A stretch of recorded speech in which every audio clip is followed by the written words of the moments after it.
Assalamualaikum warahmatullahi wabarakatuh. Hari Jumat pergi ke pekan, hendak melihat pohon akasia. Selamat datang kami ucapkan di diskusi Instagram Live Ruanita Indonesia. Halo sahabat-sahabat Ruanita, bagaimana kabarnya? Semoga kapanpun dan dimanapun berada, sahabat-sahabat Ruanita selalu dalam keadaan berbahagia dan sehat selalu. Yes, hari ini kembali lagi bersama saya Rufi dari Ruanita Indonesia. Kali ini kita akan kembali berdiskusi nih, sahabat-sahabat Ronita, di mana satu topik diskusi kita pada hari ini sangat menarik, yakni tentang melahirkan di mancanegara, pelajaran, dan juga tantangan. Dan yes, hari ini kita akan ngobrolin tentang gimana ya kira-kira pengalaman melahirkan di mancanegara, yang tentunya ada pengalaman tersendiri nih, dan juga ada tantangannya juga tentunya ya sahabat-sahabat Ronita. Hari ini kita akan mendengar langsung nih cerita dari dua narasumber yang sangat luar biasa, perempuan-perempuan inspiratif Indonesia yang kini menetap di Denmark dan juga di Portugal. Yang pertama ada Kak Berta Situmeang yang merupakan seorang ibu yang saat ini menetap di Denmark. Nah, Kak Berta ini mempunyai pengalaman melakukan persalinan di Belanda. Dan juga ada Kak Rindu Ragilia yang merupakan seorang ibu yang saat ini menetap di Portugal. Dan Kak Rindu ini mempunyai pengalaman melakukan persalinan di Latvia dan di Portugal. Dan untuk sahabat-sahabat Ronita, seperti biasa, diskusi kita akan berlangsung selama 30 sampai 40 menit ke depan. Jadi nanti kalau sahabat-sahabat Ronita mempunyai pertanyaan atau mungkin mau sharing juga nih tentang pengalaman dari sahabat-sahabat Ronita yang mungkin sudah pernah melakukan persalinan di negara-negara tertentu, silakan untuk langsung menuliskan di kolom komentar ya. Oke, langsung aja kita undang dua narasumber kita pada hari ini, yakni ada Kak Berta. Langsung bergabung ke dalam diskusi pada hari ini. Oke, halo. Apa kabar? Kuliah baik. Baik, baik. Ya, baik ya. Halo Kak Berta. Hai, Oke, gimana kabarnya Kak Berta hari ini? kabar baik, terima kasih, sehat-sehat. Oke, baik. Nah, hari ini kita akan diskusi bareng nih Kak, sharing-sharing dari pengalaman Kak Berta dan juga Kak Rindu saat melakukan persalinan gitu kayak di luar negeri seperti itu. Nah, mungkin saya langsung mau ke Kak Berta dulu nih. Mungkin Kak Mhm. Berta di awal sharing ke sahabat-sahabat Wanita tentang gimana sih pengalaman Kakak saat dulu melakukan persalinan di Belanda. Silakan Kak Berta. Terima kasih. Ya, sebenarnya saya punya 3 orang anak, jadi tiga-tiganya itu punya pengalaman yang beda-beda ya waktu melahirkan. Yang paling menurut saya sedikit apa namanya challenging ya itu memang untuk melahirkan anak yang pertama, karena ya itu anak pertama, semuanya baru, terus saya nggak tahu apa-apa sama sekali. Udah gitu anak saya yang pertama itu istilahnya apa ya, bukan bukan bukan false start, tapi agak difficult start gitu. Jadi ada sedikit komplikasi, yang tadinya nggak punya bayangan bakal operasi sesar gitu. Terus tahu-tahu karena udah 2 hari nih, 2 hari ternyata hanya bukaan 4. Terus akhirnya sampai udah hari kedua itu, dan ternyata dokter bilang, aduh ini denyut jantung bayinya udah mulai menurun nih, karena bayi udah mulai stres kan, udah 2 hari. Jadi mau nggak mau ternyata dia udah pecah ketuban, ternyata ada mekoniumnya. Jadi mau nggak mau itu anak saya yang pertama lahir dengan istilahnya sesar darurat gitu. Jadi subuh-subuh gitu ginekolog ditelepon harus datang ke rumah sakit, terus akhirnya ya udah tengah malam masuk kamar operasi, dan bersyukur semuanya lancar. Anak saya lahir terus apa namanya nggak ada masalah gitu. Cuman ya di luar ekspektasi aja gitu. Tadinya kan kita maunya ya udah semua normal-normal aja gitu. Cuman akhirnya karena ada komplikasi, ya ya udah jadinya harus operasi. Terus giliran anak saya yang kedua, dokter bilang ini bisa untuk kelahiran normal setelah operasi sesar itu udah biasa. Terus kan lama-lama mikir-mikir juga, aduh gimana ya. Terus ternyata sampai mendekati hari tanggal lahirnya itu diperiksa-periksa segala macam, terus dokter bilang, aduh ini bayinya masih stunting, bayinya belum muter. Tapi waktu itu saya bilang saya nggak mau diputar-putar segala macam. Kalaupun memang stunting ya udah biarin aja gitu. Terus akhirnya dokter bilang ya udah kita tunggu sampai kan biasanya 40 minggu ya hitungan dokter. Terus waktu itu 39 minggu plus 3 hari apa 4 hari gitu. Dokter bilang kita tunggu sampai tanggal itu, kita cek lagi. Kalau misalnya bayinya nggak muter dengan sendirinya, ya udah berarti harus operasi. Kalau bayinya muter, ya udah berarti lahiran normal. Jadi akhirnya ternyata sih anak saya yang kedua itu memutuskan dia nggak mau muter-muter di dalam perut, ya udah gitu-gitu aja posisinya seperti itu. Jadi harus operasi lagi. Nah, giliran anak saya yang ketiga, karena dokter bilang ini udah 2 kali operasi. Kalau udah 2 kali operasi, udah nggak bisa lagi lahiran normal. Jadi mau nggak mau anak saya yang ketiga ya operasi lagi. Cuman apa namanya keuntungannya kalau udah tahu gitu, jadi kita bisa nentuin sendiri ini kira-kira tanggal lahirnya kapan. Em, kan dokter bilang kalau nggak emergensi ya harus sesuai dengan hari kerja biasa gitu ya, hari Senin sampai Jumat. Kecuali kalau ada emergensi, ada pendarahan segala macam, mau nggak mau kalaupun kejadian pas hari libur atau pas weekend ya harus ke rumah sakit gitu kan. Jadi akhirnya ya udah kita nentuin tanggal sekian. Ternyata ada dokter yang apa namanya ginekolog yang standby juga untuk tanggal itu. Ya udah siap-siap rumah sakit, udah tinggal lahiran. Wow, oke. Berarti dari 3 kali persalinan itu semua di Belanda semua kayak waktu itu ya? Ya, semuanya di Belanda semua, cuman beda beda ginekolog aja. Oke.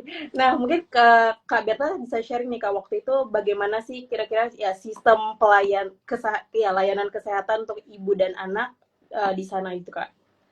Kalau menurut saya semuanya sudah terplanning dengan baik ya. Jadi kalau di waktu di Belanda itu begitu tahu kita hamil, kita harus lewat ke GP dulu, General Practitioner dulu. Dari situ nanti GP itu akan merekomendasikan kita ke yang semacam bidan lah kalau di Indonesia.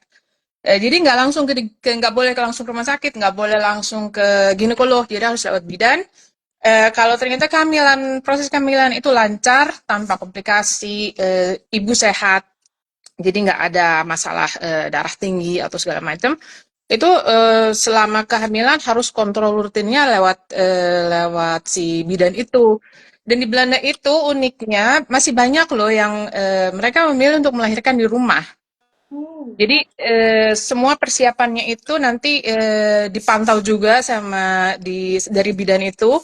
Terus ya udah siapin semua di rumah. Cuman saya pribadi masih merasa kalau lahiran di rumah nanti kalau kenapa-kenapa gimana? Nanti kan tetap aja buntut-buntutnya harus ke rumah sakit juga gitu kan. Sedangkan kalau kita langsung ke rumah sakit itu semua udah siap sedia, ada suster lah, ada si bidan itu juga nanti datang ke rumah sakit kalau kita milih lahiran di rumah sakit. Terus ada semua peralatan udah siap, semua udah standby. Kalau kenapa-kenapa nih, misalnya amit-amit ada komplikasi, ya udah nggak usah lari-lari lagi ke rumah sakit gitu kan. Jadi udah enak. Jadi menurut saya semuanya udah terplanning gitu.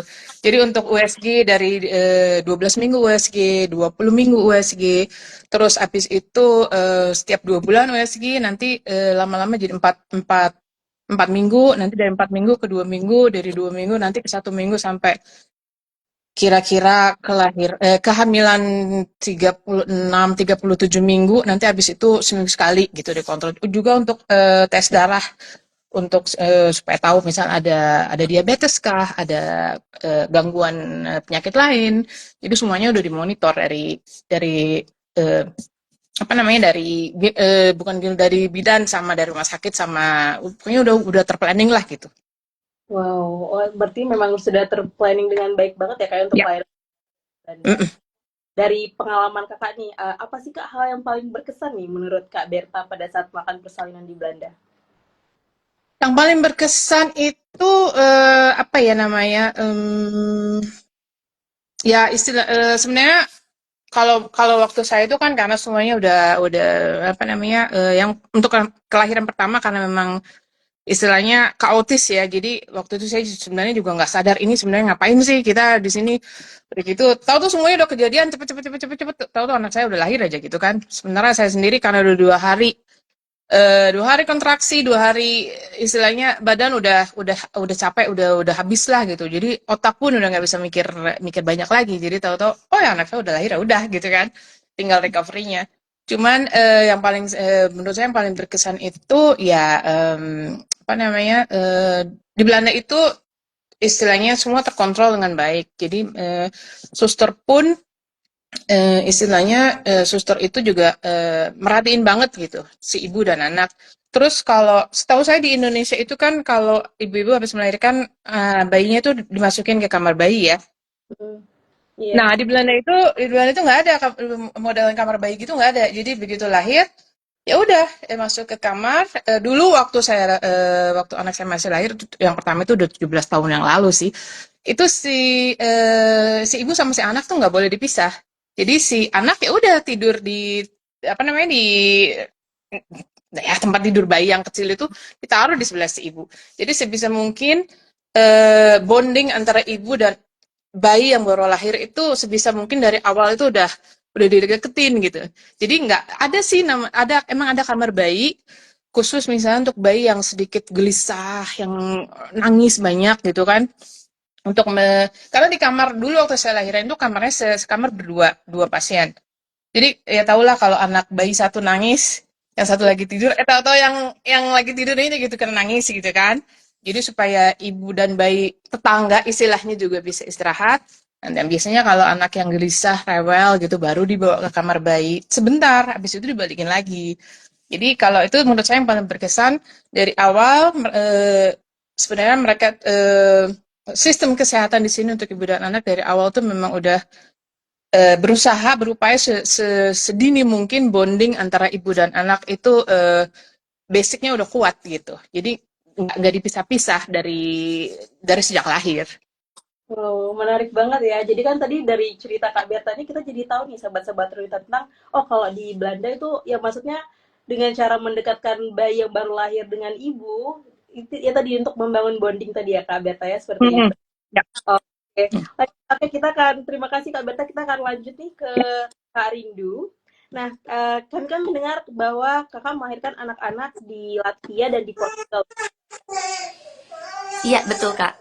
Melahirkan Mungkin anak pertama di Latvia, anak kedua di Portugal. Mungkin Kakak bisa berbagi dengan sahabat-sahabat Ronita tentang gimana nih pengalaman dan sekaligus perbedaan nih Kak saat melahirkan di Latvia dan juga di Portugal. Silakan Kak Rindu.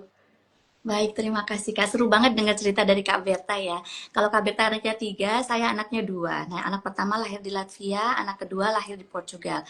Sebelum ke perbedaannya, mungkin yang persamaan dulu kali ya Kak. Jadi waktu anak lahir pertama di Latvia itu saya baru pindah ke Latvia 2 bulan. Dan waktu anak lahir di Portugal, anak kedua saya juga baru pindah ke Portugal 2 bulan. Jadi sama-sama di negara baru gitu. Jadi sama-sama banyak culture shock-nya. Nah, persamaan yang lain itu kedua-duanya saya lahirannya sendirian. Jadi waktu pertama karena kondisi. Jadi waktu pertama lahiran di Latvia itu zamannya COVID tahun 2020. Begitu saya datang nyampe di negara sana, aturan barulah ditetapkan bahwa tidak boleh ibu melahirkan itu didampingi oleh siapapun, termasuk suami ataupun keluarga. Jadi benar-benar harus sendiri. Ya itu agak shocking gitu karena kan saya baru pindah, belum begitu paham bahasanya. Bagaimana suasana di hospital itu kan juga semuanya baru gitu ya, masih adaptasi. Terus tiba-tiba harus sendirian melahirkan itu luar biasa challenge-nya. Terus waktu pindah ke Portugal itu sama lagi, saya harus melahirkan sendiri karena kondisinya saat itu saya ternyata udah bukaan 9, itu rencana mau check up terakhir dengan dokter. Tapi ternyata waktu sampai di rumah sakit, waktu giliran saya udah bukan 9. Jadi mau nggak mau dokternya sama susternya ya, waktu itu susternya sama bidannya langsung yang panik sendiri. Hah, ini udah bukan 9, udah cepet langsung dibawa ke kamar bersalin.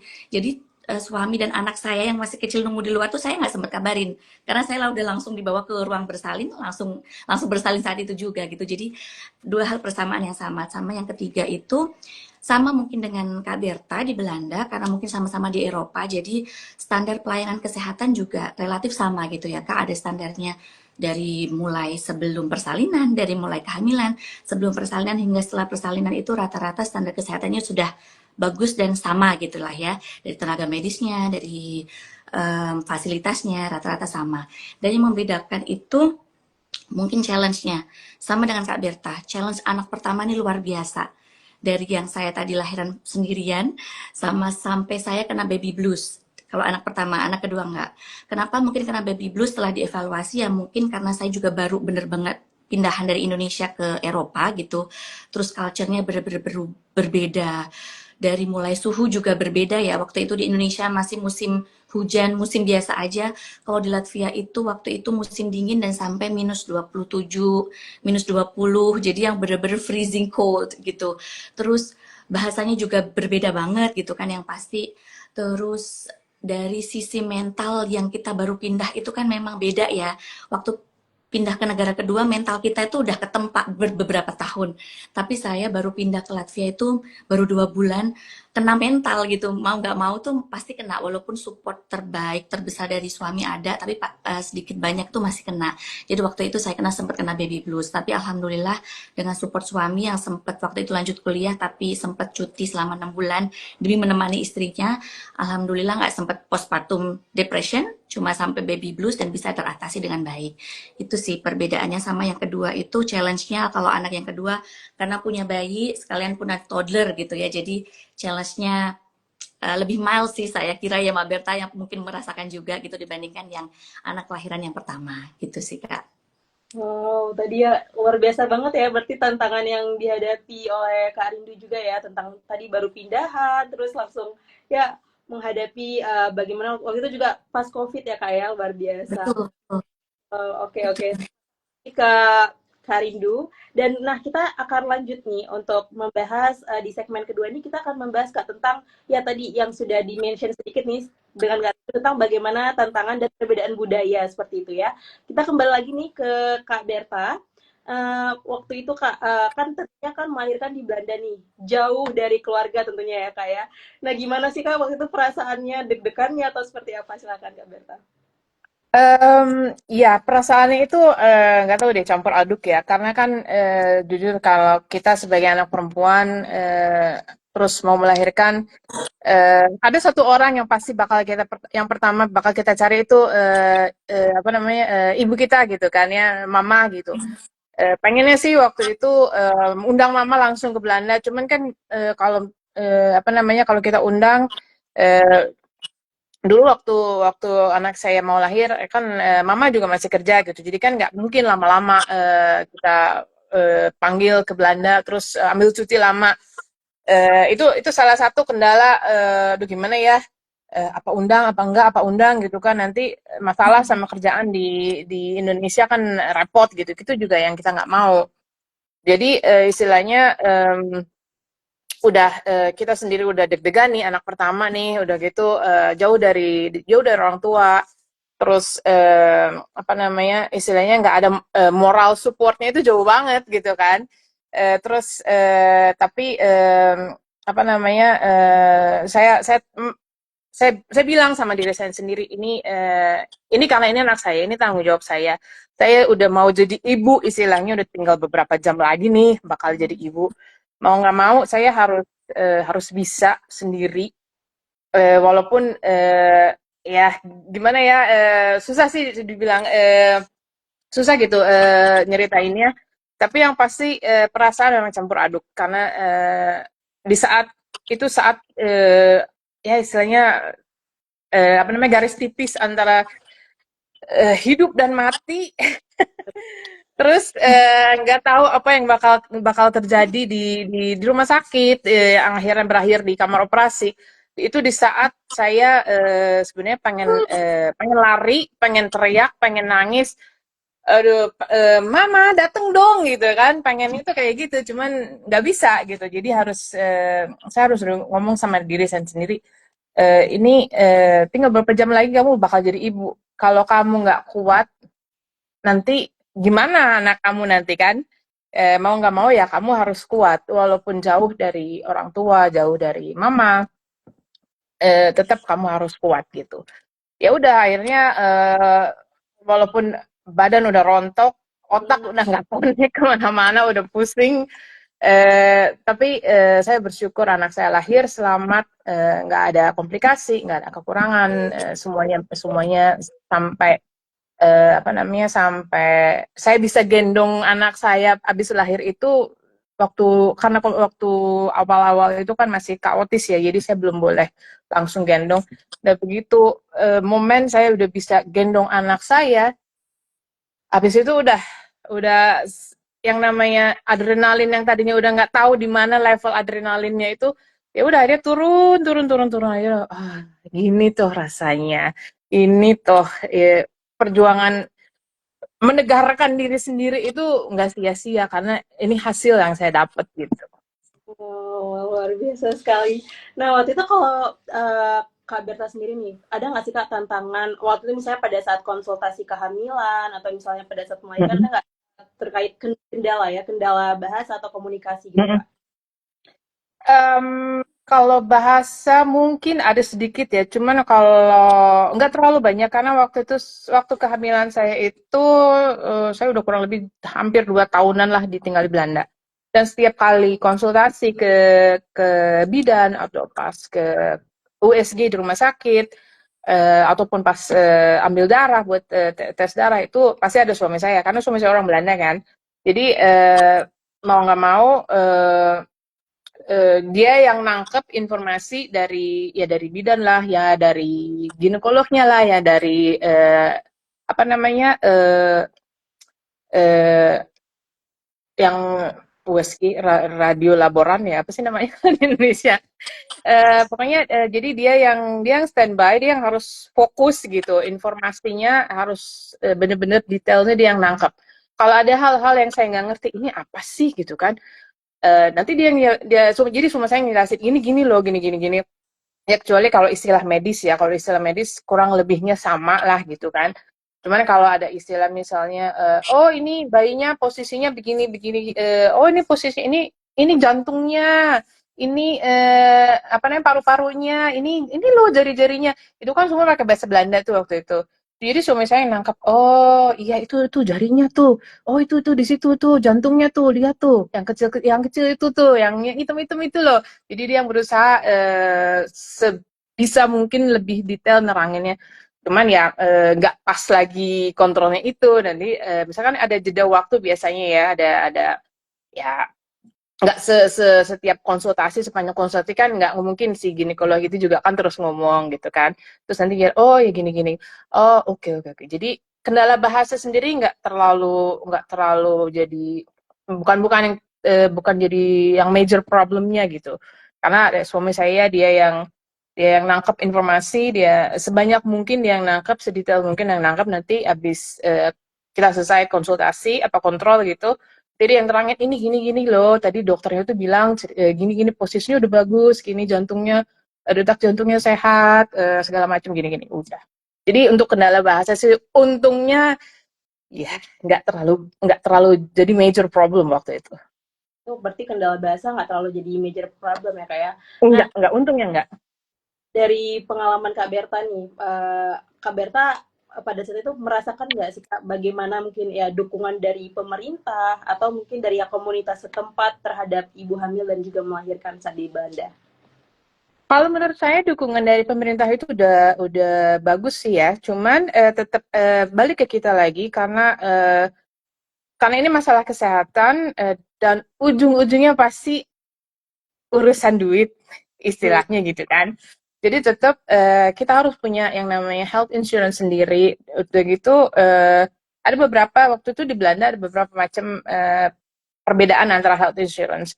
Terus karena waktu itu kita hamil, jadi suami saya langsung ngecek nih polis asuransi kita itu dia mengcover apa aja, cukup nggak gitu kan. Nanti tahu-tahu pas kita udah melahirkan, pulang terus tahu tuh datang tagihan segala macam kan nggak mungkin lah ya. Cuman untuk di Belanda itu memang untuk basis insurance itu biasanya udah mengcover cukup cukup banyak.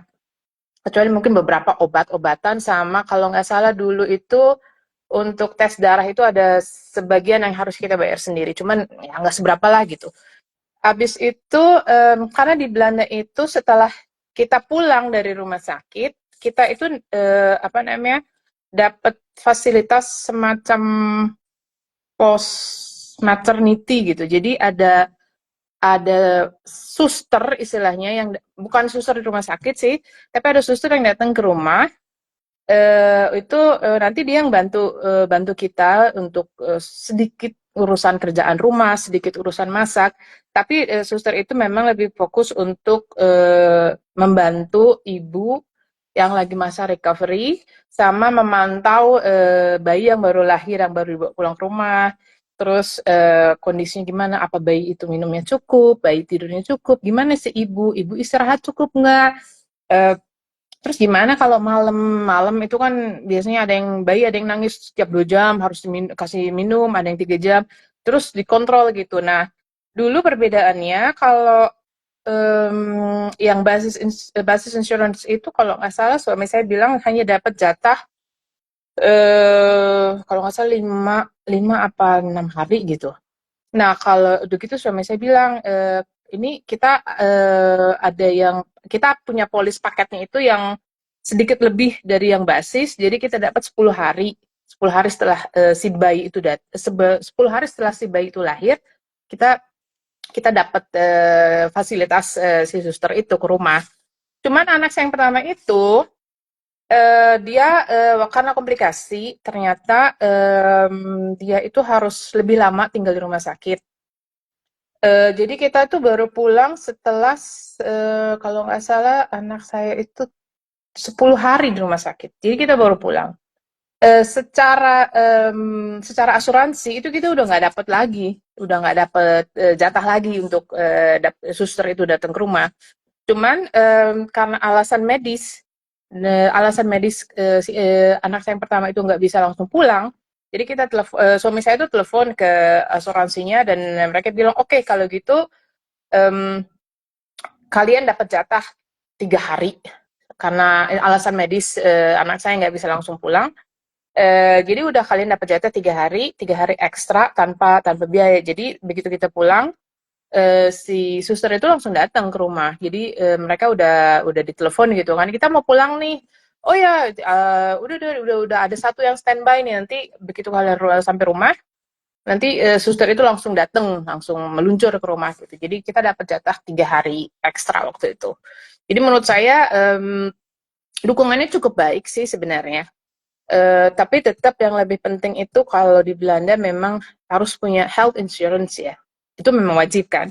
Nah, habis itu nanti karena perbedaan perbedaan harga lah.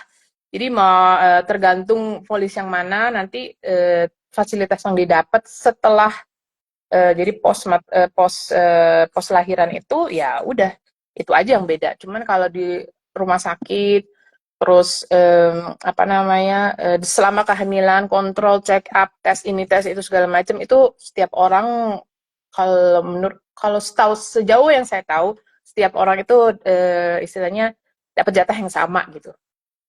Oke, wow. Berarti tadi dari cerita Kak Berta ya, maksudnya kan dari pemerintah maupun juga tenaga medis itu cukup suportif ya Kak ya untuk Ya, ya memonitoring dari ya sebelum melahirkan ya seperti itu ya Kak ya sampai ya melahirkan. benar. Oke. Mm-mm. Terima kasih Kak Berta. Kita kembali lagi nih ke Kak Rindu, udah ada babynya ini berarti yang lahir di Latvia Yang untuk Kak. kedua, bukan ini yang di Portugal. Ini baru pada bangun, maaf Kak, jadi Oh ikut iya, join. Seperti mamanya. Kak, nggak apa-apa. Oke. Nah, Kak Rindu ini bisa sharing juga nih Kak ke sahabat-sahabat Ronita tentang waktu itu dari pengalaman Kak Rindu, bagaimana cara tenaga medis menangani ibu ya setelah melahirkan. Silakan Kak Rindu.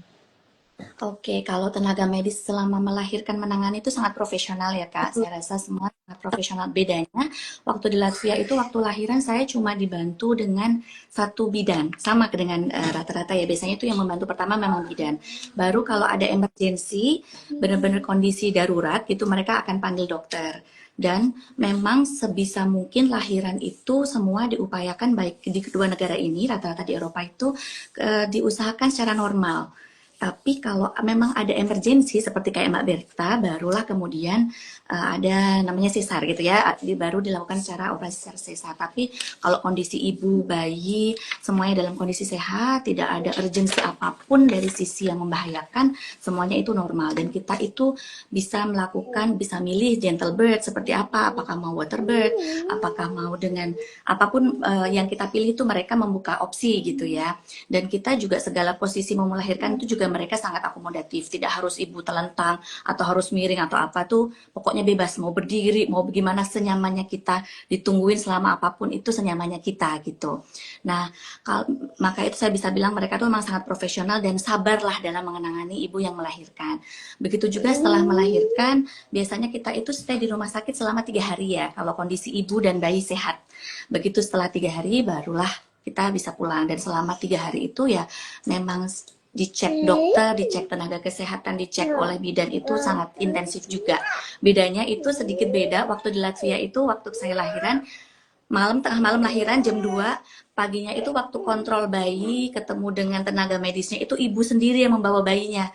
Jadi ibu-ibu yang baru melahirkan ini dipaksa gitu ya, dipaksa dengan tanda kutip untuk berjalan membawa bayinya, gendong bayinya, naik turun tangga karena di rumah sakitnya waktu itu di maternity hospital itu nggak pakai lift sampai lantai 3. Jadi kita tuh abis melahirkan memang diminta untuk jalan untuk membawa bayi kita cek dari satu ruang ke ruangan yang lain. Sementara waktu di Portugal itu saya duduk manis, kita duduk manis aja di ruangan, semua tenaga medisnya yang datang ngecek bayi, ngecek kita, semuanya mereka datang ke ruangan kita, mungkin sama mirip-mirip di Indonesia gitu. Terus sama dengan kayak Mbak Berta, sama bayi itu sama sekali tidak dipisahkan dari ibunya sejak dia lahir sampai kita bawa pulang. Jadi benar-benar dia selalu bersama kita di tempat tidur gitu ya, selalu tidur bareng kita, barengan sama kita, semuanya bareng kita, nggak ada bayi taruh di ruangan bayi itu sama sekali nggak ada gitu. Kakak suaranya nggak kedengeran, maaf ya. Oh ya, kalau oke. Oke, berarti dari yang Kak Berta dan juga Kak Rindu tadi jelaskan juga ya, maksudnya sampai hal-hal mendetail yang misalnya untuk membangun bonding bayi dengan ibu aja tuh sampai cukup sangat diperhatikan ya. Betul, betul. Oke, nah Kak, dari pengalaman Kak Rindu nih Kak, bagaimana dukungan terhadap ibu menyusui dan juga dukungan dari institusi perlindungan anak ya baik itu di Portugal atau di Latvia khususnya setelah anak dilahirkan. Silakan Kak Rindu. Oke. Untuk inisiasi menyusui dini gitu ya, untuk IMD itu memang benar-benar diterapkan gitu Kak, dari begitu kita melahirkan, bayinya udah dipastikan sehat, tidak ada hambatan apapun, ibunya sudah sehat, pasti anaknya dikasih ke kita untuk IMD gitu ya, inisiasi menyusui dini. Kemudian habis itu ya sebentar, gue tuh udah ada please. Terus begitu please, maaf sedikit intermezzo dari anak.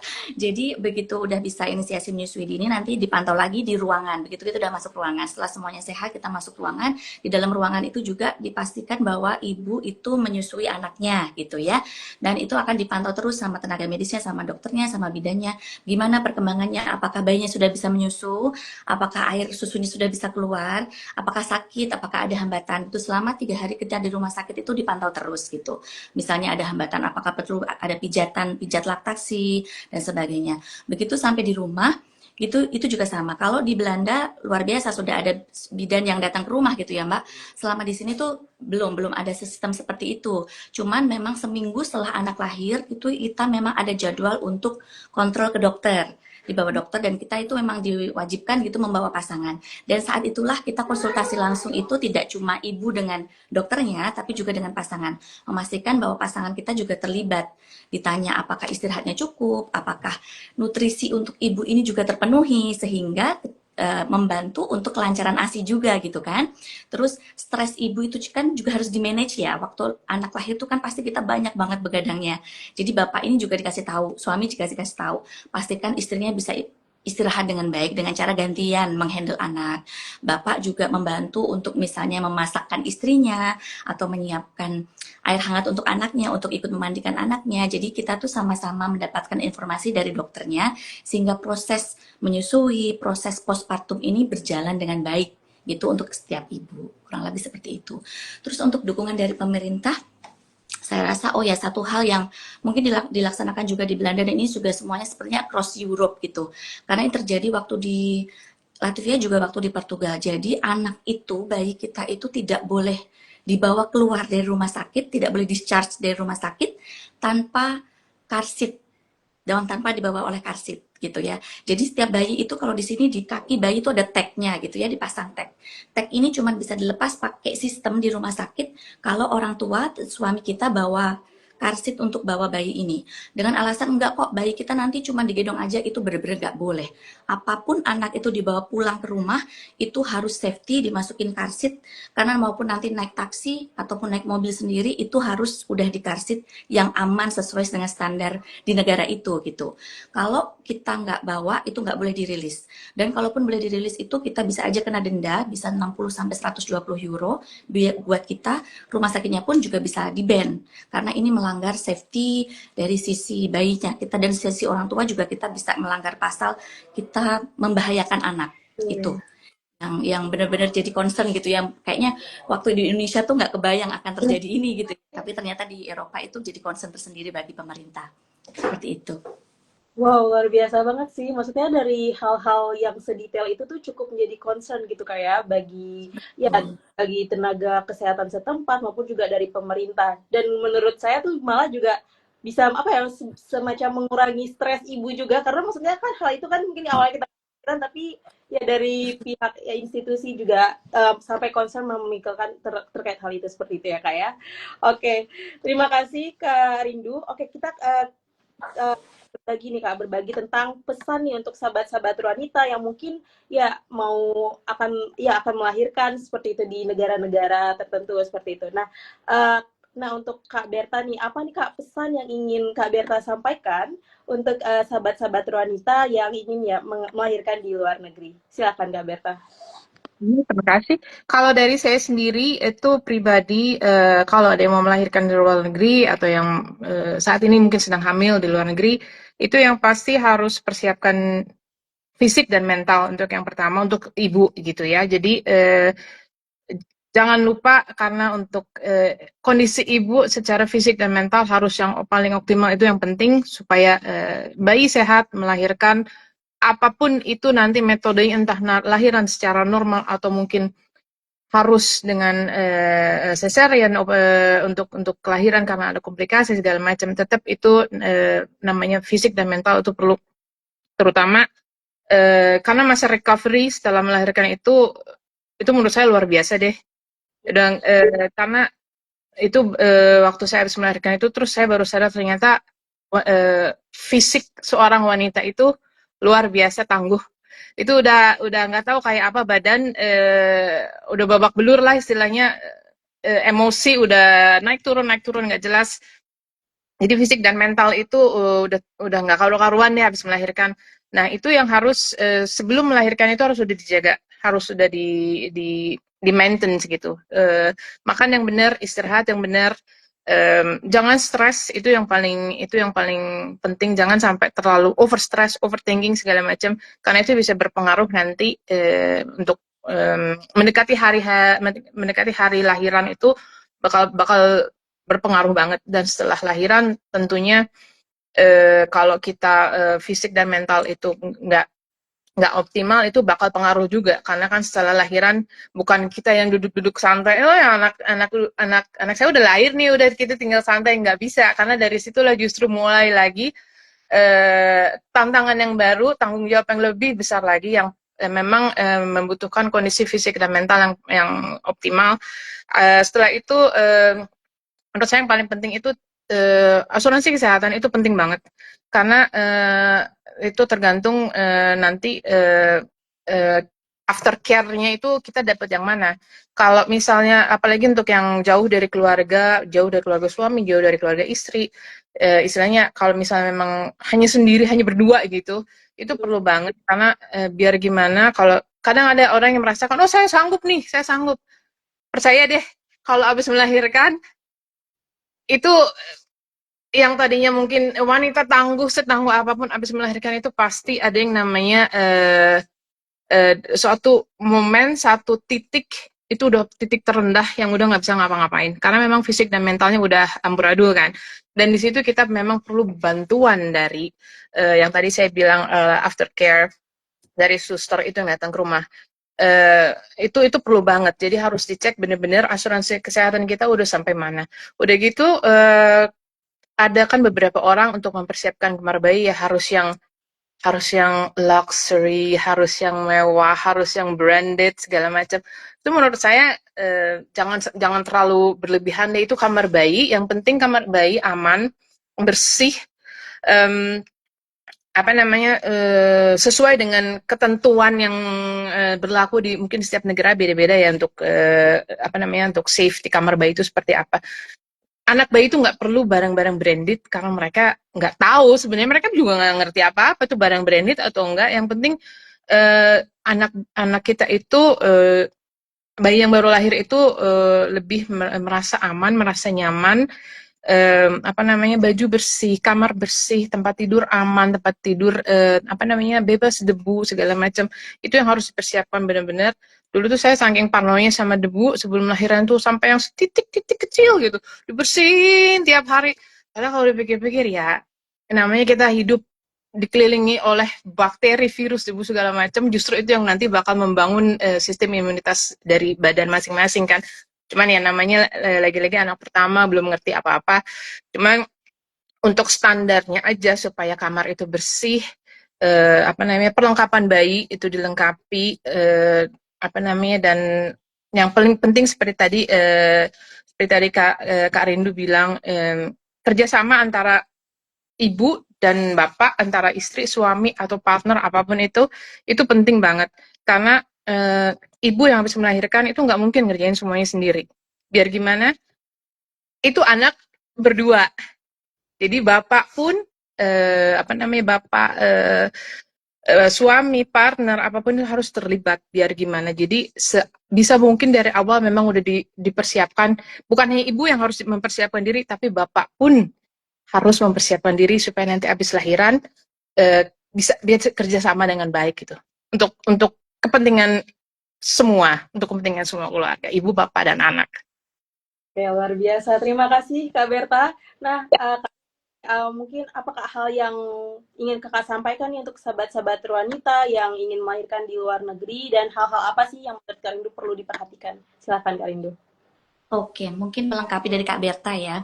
Kalau teman-teman mau melahirkan di luar negeri, baik yang posisinya sekarang sudah di luar negeri ataupun masih di Indonesia atau di negara lain dan mau pindah ke luar negeri kayak saya dulu gitu, pastikan yang pertama itu research dulu bagaimana sih sistem atau kelahiran di negara tersebut gitu, bagaimana sistem kesehatannya, bagaimana prosesnya, bagaimana apa yang harus dipersiapkan, itu research sebanyak-banyaknya.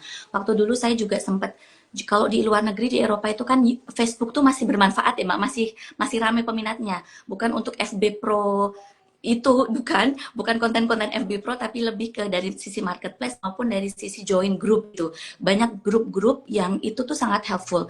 Ada grup menyusui, ada grup ibu yang melahirkan atau hendak melahirkan. Saya tuh sempat join beberapa grup dan itu very helpful karena di dalamnya tuh ada yang sharing mengenai pengalamannya, sharing tentang dokternya begini begitu rumah sakit ini itu. Jadi kita tuh ada informasi yang bisa kita serap. Kita juga bisa tanya-tanya di sana. Jadi yang pertama banyak-banyak research, banyak-banyak mencari informasi ataupun kalau ada teman yang sudah melahirkan di negara tersebut jangan sungkan-sungkan untuk kontak dan bertanya gitu ya karena lebih banyak informasi kita juga akan lebih banyak pahamnya gitu jadi nanti tuh shocknya nggak kebanyakan gitu. Terus yang kedua karena melahirkan di luar negeri ini juga pastikan persiapkan dokumen anak dengan baik. Nanti kan anak itu perlu namanya membuat akta anak, kemudian kita juga perlu paspor di luar negeri, perlu residence card gitu ya. Apalagi kalau kita mixed marriage itu lebih banyak yang dipersiapkan karena kan dari dua negara ini.